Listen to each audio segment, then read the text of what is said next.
everyone, welcome to my channel. I'm Kushi, and in today's video I'm going to share with you all my CLAT 2026 experience. So first of all, finally CLAT खत्म हुआ. That is something I'm happy about क्योंकि stress गया एक दिमाग से. So मैं अपना experience sequence wise बताऊंगी. जिस सेक्शन में मैंने पेपर सॉल्व किया उस सेक्शन में मैं आपको बताऊंगी कि कैसे कैसे एक्सपीरियंस रहा मेरा कौन सा सेक्शन में. So starting off with English, I always start my paper with English. That is the first thing I do, and I did the same in the CLAT examination.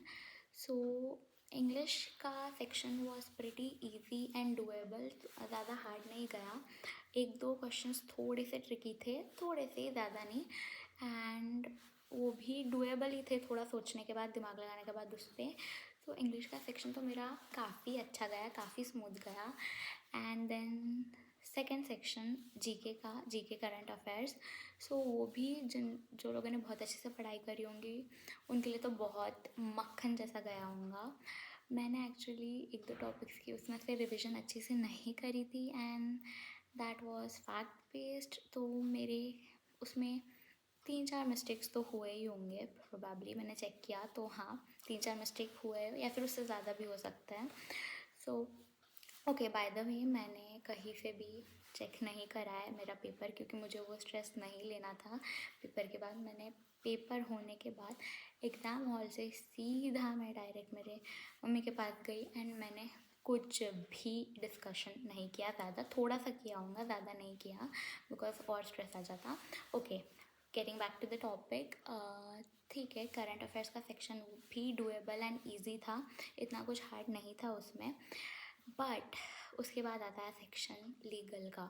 तो लीगल में एक दो passage में, हाँ एक ही passage में 2-3 questions में unexpected questions आए क्योंकि लीगल में करंट अफेयर्स के तरह फ्रेम हुए हुए आए थे क्वेश्चंस.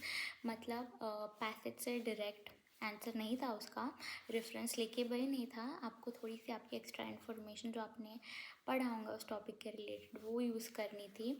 एंड सैडली मेरे एक दो गलत हुए उसमें से भी क्योंकि मैंने उतने अच्छे से एक्स्ट्रा इन्फॉर्मेशन नहीं पढ़ी थी. बट वो भी इजी था अगर आपकी अच्छे से पढ़ाई हो के रही थी तो. Then coming to the next section, that is logical का. मोर ऑफ एनालिटिकल रीजनिंग का सेक्शन बोलना पड़ेगा बिकॉज लॉजिकल के तो ज़्यादा क्वेश्चन थे ही नहीं ऑलमोस्ट. सो वो भी ओके. ये सेक्शन ईजी टू मॉडरेट या moderate to difficult something like that बीच में था. आई डोंट नो, कुछ क्वेश्चंस ईजी टू मॉडरेट थे, कुछ मॉडरेट टू डिफ़िकल्ट थे. मॉडरेट टू डिफ़िकल्ट भी नहीं बट बहुत ज़्यादा टाइम कंज्यूमिंग थे. And this is where I missed up really bad.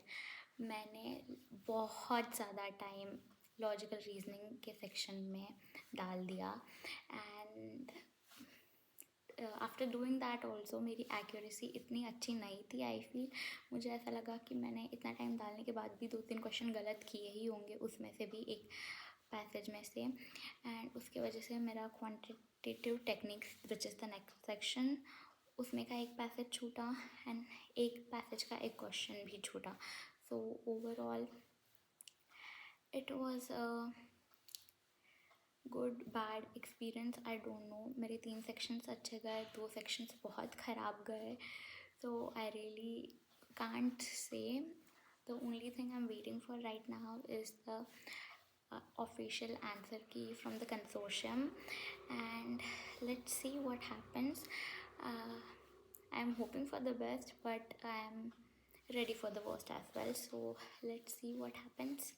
Apart from that, it was a decent experience for me. अच्छा ही गया पेपर, इतना भी ख़राब नहीं गया, ठीक ठाक गया, let's say at the end of the day. So now with that is how my paper went and I am really curious to know कि क्या मैं अकेली थी जिसका ऐसा पेपर गया या फिर many of you also have experienced the same. So let me know all of that in the comment section below.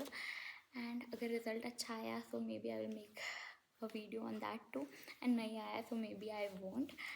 So let's see what happens.